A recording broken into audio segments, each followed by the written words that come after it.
নমস্কার, welcome back to my channel. আমার নাম শ্রিয়া দত্ত। যারা চ্যানেলে নতুন, আমরা এখানে বই নিয়ে আলোচনা করি এবং বইয়ের রিভিউ দিই, বইয়ের বিভিন্ন গল্প বলি। So welcome to my channel. আজকে আমরা যে বইটা নিয়ে কথা বলবো সেটা আমার খুবই পছন্দের একটা বই। বইটির লেখক হাসান আজিজুল হক। বইটি প্রকাশিত হয়েছে দেজ পাবলিকেশন থেকে। আর বইটার নাম হচ্ছে আগুন পাখি। এবারে অনেকেই হয়তো বইটা পড়েছেন। দেশভাগের উপরে প্রথম একটা বই যেটা আমার খুব ভালো লেগেছিল পড়ে। গ্রাজুয়েশনে এটা আমাদের ছিল, এই বইটা এজ আ টেক্সট। সেই জন্যে এই বইটার প্রতি এমন কয়েকটা পার্সপেক্টিভ আছে যেটা সাধারণভাবে যারা পড়েছে তাদের হয়তো নেই, বা আমি ভুলও হতে পারি। এবারে এই বইটা কিন্তু ছোট গল্প নয়, এই বইটা হচ্ছে উপন্যাস। এবং এটা একটা অদ্ভুত উপন্যাস। মানে দেশভাগ নিয়ে আমরা আহ দেশভাগ নিয়ে কোনো বইয়ের ব্যাপারে যদি কথা বলি, তাহলে প্রথমেই যেগুলো মানে সাধারণভাবে মাথায় আসে যে কোনো একটা বিপ্লবী দলের ঘটনা, বা খুব বড় একজন কোনো মানুষের ঘটনা, তার কোনো দৃষ্টিভঙ্গি, বা এই ধরনের যারা একটু আহ যাদের মুখগুলো মানুষ চেনে, যাদের নামগুলো মানুষ জানে, সেরকম মানুষদের ঘটনা। কিন্তু এই বইটা সেই জায়গায় একটু ব্যতিক্রম, কারণ এই বইটাতে কোনো বিশাল কারুর আহ বিশাল একজন কেউ কিন্তু এখানের মেন ক্যারেক্টার নয়। এই বইটার মেন ক্যারেক্টার হচ্ছেন একজন মহিলা, একজন আহ মুসলিম জয়েন্ট ফ্যামিলির গৃহবধূ। তিনি এই গল্পের আহ প্রধান চরিত্র, যিনি আসলে কথক। তার চোখ দিয়ে আমরা সমস্তটা দেখছি। বইটিতে দেশভাগ পূর্ববর্তী সময় এবং দেশভাগ যখন হচ্ছে সেই সময় এবং দেশভাগ পরবর্তী সময়ও কিছুটা উঠে এসেছে। এই বইটার প্রধান চরিত্র, যিনি মহিলা চরিত্র, সেই চরিত্রটি বাদ দিয়ে আরো বেশ কয়েকটা গুরুত্বপূর্ণ চরিত্র হচ্ছেন কথকের শাশুড়ি, কথকের স্বামী, এবং গ্রামের একজন মানে বড়, তখনকার দিনে যেরকম থাকতো যে বড় বাড়ির গৃহবধূ, ওই মোড়লের স্ত্রী বা ওই রকম ধরনের একজন একটা চরিত্র আমরা পাই। সেই মহিলাটির নাম হচ্ছে রায়গিন্নি। এবারে আমি শুরু করতে চাইবো কথকের শাশুড়ির থেকে। আমার কাছে চরিত্রটা খুবই ইন্টারেস্টিং, খুব একটা সিগনিফিকেন্ট চরিত্র এই পুরো বইটার মধ্যে। একজন অল্প বয়সে বিয়ে হয়ে বিধবা হয়ে যাওয়া মহিলা, তার ছেলের ওপরে সে ভরসা। একটা এখানে মজাটা হচ্ছে যে তার ছেলে অর্থাৎ কথকের স্বামী যে সমস্ত বাইরের জগৎটা দেখছে, কিন্তু কথকের শাশুড়ি চিরটা কাল ঘরের যে চিত্রটা, ঘরের যে সমস্ত কিছু কাজকর্ম বা ঘরটা যেভাবে চলছে, সেই পুরোটা কিন্তু দেখার দায়িত্ব একমাত্র শাশুড়ি। তিনি প্রচন্ড স্ট্রং একজন মহিলা। তখনকার দিনে বিধবাদের যা যা নিয়ম থাকতো তিনি সমস্তটা পালন করতেন, সব সময় খুব পরিষ্কার পরিচ্ছন্ন থাকতেন। এবং একটা জিনিস যেটা আমার পার্সোনালি খুব ভালো লেগেছে, চরিত্রের মধ্যে একটা দৃঢ়তা আছে। কথকের শাশুড়ির দৃঢ়তার জন্য কথকের চরিত্রের কি কি দিক পরিবর্তন আমরা বইটার মধ্যে খুঁজে পাচ্ছি, সেগুলো দেখতে পাবো। এরপরে আমি আসি কথকের স্বামী চরিত্রে। কথকের স্বামী চরিত্রটি খুবই ভালো মানুষ, সজ্জন ব্যক্তি, পড়াশোনা জানা, বাইরের আর পাঁচটা লোকের সাথে ভালো কথাবার্তা আছে, এবং হিন্দু মুসলিম নির্বিশেষে সবার সাথে হৃদ্যতা আছে। সেই দিক থেকে দেখতে গেলে কথকের স্বামী চরিত্রটি খুবই ভালো। এবং আহ আমার যেটা আরো ভালো লেগেছে যে তখনকার দিনে যেহেতু মেয়েদের পড়াশোনার চলটা একেবারেই ছিল না, কথকের স্বামী কিন্তু দায়িত্ব নিয়ে তার স্ত্রীকে প্রত্যেকদিন রাত্রেবেলা পড়াশোনা শেখানো এবং দেশের দশের খবর দেওয়া, খবর কাগজ পড়া শেখানো, এই সমস্তটা কিন্তু তার স্বামী করেছে। আমি বলবো সেই দিক থেকে কথকের চরিত্রটা কিছুটা হলেও প্রিভিলেজ। আজকের দিনে দাঁড়িয়ে এই ফেমিনিজম বা এই সমস্ত জিনিসগুলো এতটা হতো না যদি না তখনকার দিনের কোনো মহিলা নিজের জায়গাটাতে ফার্মলি দাঁড়িয়ে থাকতে পারতো, নিজের জায়গাটা তৈরি করা এবং সেই তৈরি করা জায়গাটাতে দৃঢ়তার সাথে দাঁড়িয়ে থাকা, এই জিনিসটা যদি না করতে পারতো আজকের দিনে ফেমিনিজম হ্যান ত্যান কিচ্ছু হতো না, কিছুই হতো না। যেরকম পেট্রিয়ার্কি থাকতো সেরকমই পেট্রিয়ার্কি থেকে যেত। তো চেঞ্জ এখনো এইসব নিয়ে আমরা কথা বলে যাচ্ছি, এখনো এসব নিয়ে সভা সমিতি, মিটিং মিছিল, আলোচনা সভা সবই চলছে, সিনেমা হচ্ছে, বিভিন্ন আর্ট ফর্মে কাজ হচ্ছে, কিন্তু কোথাও গিয়ে আমার এটা মনে হয় যে আজকের যা কিছু সেটা যদি আজ থেকে 200 বছর আগে বা 200-250 বছর আগে যদি না শুরু হতো, সেটা আজকে এতটা আসতো না। এইবারে আসি কথকের চরিত্রে, অর্থাৎ এই যে আমাদের প্রধান চরিত্র, সেই চরিত্রটি খুব ইন্টারেস্টিং, কারণ তিনি ছোটবেলায় বিয়ে হয়ে শ্বশুর বাড়িতে আসেন, শ্বশুর বাড়িতে এসে এত মানে ভরা সংসার যাকে বলে, এতগুলো মানুষ, হ্যাঁ, আহ সব মানে শুধু তো বাড়ির মানুষজন নয়, তার সাথে যারা দিনমজুর খাটছে সেখানে, যারা গোয়ালে কাজ করছে, যারা খেতে কাজ করছে, বা যারা কাছারিতে আসছে, সবার জন্যই ওই আর কি একটা ছিল যে কেউ যদি আসে দুপুরের দিকে, সে খেয়ে যাবে, সে চারটি খেয়ে যাবে। তো সেই জন্য রান্নাঘরে সর্বক্ষণ আর কি ভাত ফুটছে, সর্বক্ষণই রান্নাঘরে উনুনে আগুন জ্বলছে। একটা খুব ছোট ফ্যামিলি থেকে এসে একটা বড় ফ্যামিলিতে গিয়ে পড়া, কিন্তু তারপরে সেখানে মানিয়ে নেওয়ার সময়টুকু সে পাচ্ছে না, তাকে সঙ্গে সঙ্গে সেটা অ্যাডপ্ট করে নিতে হচ্ছে। কথকের সমস্ত বিষয় নিয়ে বিভিন্ন প্রশ্ন উঠে আসছে, সেটা সংসারের নিয়ম হোক, সেটা জগতের নিয়ম হোক, সেটা সমাজের নিয়ম হোক, এই যে প্রশ্ন করছে মানুষ, নিজের মনে যে প্রশ্ন করছে, সেই প্রশ্নগুলোর দৃষ্টিভঙ্গি থেকে আমরা মানুষটাকে বুঝতে পারি। সেদিক থেকে দেখতে গেলে খুবই একটা আটপৌরে চরিত্র, সহজ সরল, কিন্তু কোথাও একটা তার ওই শাশুড়ির থেকে পাওয়া ওই ব্যাপারটা রয়ে গেছে, ওই দৃঢ়তার ব্যাপারটা রয়ে গেছে।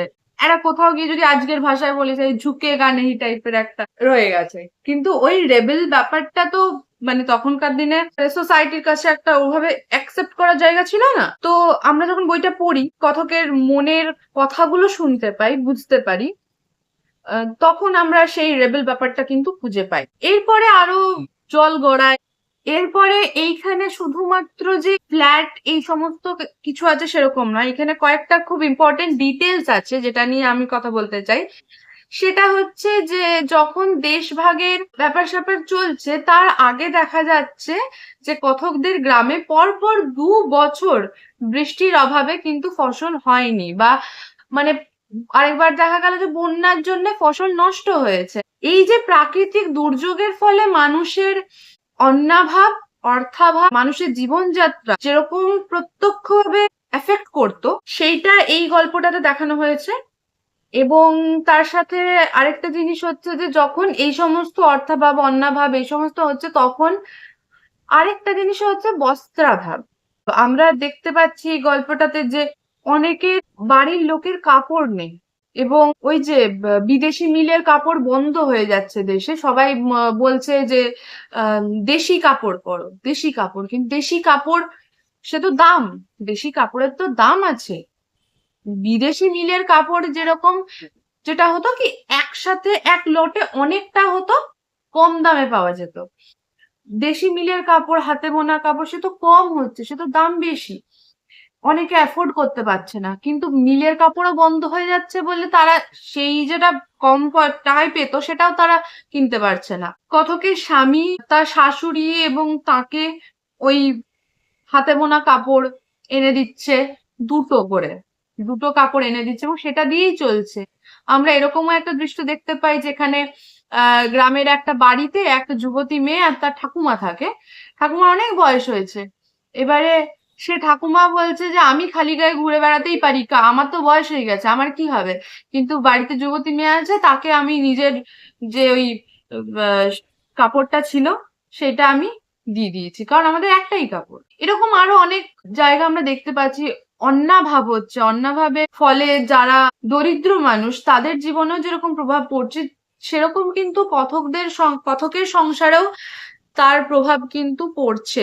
এখানে আরেকটা বিষয়, সেটা হচ্ছে যে সমাজে ধর্মাবস্থা, একটা গ্রামে হিন্দু পরিবার আছে, মুসলিম পরিবার আছে, এবং মুসলিম পরিবারের ছেলে অর্থাৎ এই যে কথকের স্বামী, সে কিন্তু দেখা যাচ্ছে ভোট ভোট হচ্ছে যখন তার স্বামী ওই ইলেকশনে দাঁড়াচ্ছে এবং তার স্বামী জিতছে গোটা গ্রামে, কিন্তু এই যে দুটো ধর্ম তারা পাশাপাশি আছে এবং তাদের একে অপরের মধ্যে হৃদ্যতা রয়েছে, সেইটা আমরা দেখতে পাচ্ছি পরবর্তীকালে যখন দেশ ভাগের সময়টা চলছে বা দেশভাগ পরবর্তী সময় সেই হৃদ্যতা কিন্তু থাকছে না। মানে বর্তমান সময় থেকে ভালো ভাবে আর আমি বোঝাতে পারবো না, আই এম রিয়েলি সরি, ঠিক আছে? কিন্তু বর্তমান সময়ে যা আমরা দেখছি, যে উগ্রতা আমরা দেখছি, সেটা আমার পরিষ্কার করে না বললেও সবাই বুঝতে পারছে আমি কি বলতে চাইছি। তো সেই সেই জিনিসটা কিন্তু মানে দেশভাগের সময় থেকে ওই বীজটা বুনে দেওয়া হয়েছিল। দেশভাগের অনেকগুলো কারণের পাশে একটা খুব ইম্পর্টেন্ট কারণ হচ্ছে যে এই যে অবিভক্ত বাংলাদেশ, সেই অবিভক্ত বাংলাদেশের মধ্যে তো ব্রিটিশরা এই জিনিসটা ঢুকিয়ে দিয়েছিল যে হিন্দুরা মুসলিমদের শত্রু, মুসলিমরা হিন্দুদের শত্রু। এবং সেইখান থেকে কিন্তু ওই যে মানে দাঙ্গা, রায়ট হওয়া, কারফিউ জারি হওয়া, এই সমস্ত জিনিসগুলো হতে শুরু করে শহরের দিকে। এবং গ্রামের দিকেও এটা ওই যে রায়গিন্নির কথা বললাম, তো মানে গ্রামেও কিন্তু সেটা প্রভাব পড়ছে। মুসলিম কয়েকটা ছেলে রায়গিন্নির ছেলেকে মেরে ফেলে, এবং সেই তারপরে যখন কথক রায়গিন্নির কাছে যায় তাকে সান্ত্বনা দেওয়ার জন্য, কথক সেখানে বলে আমার মনে হচ্ছে আমার এখানে থাকাটা উচিত হচ্ছে না, রায়গিন্নি আমাকে সহ্য করতে পারছে না।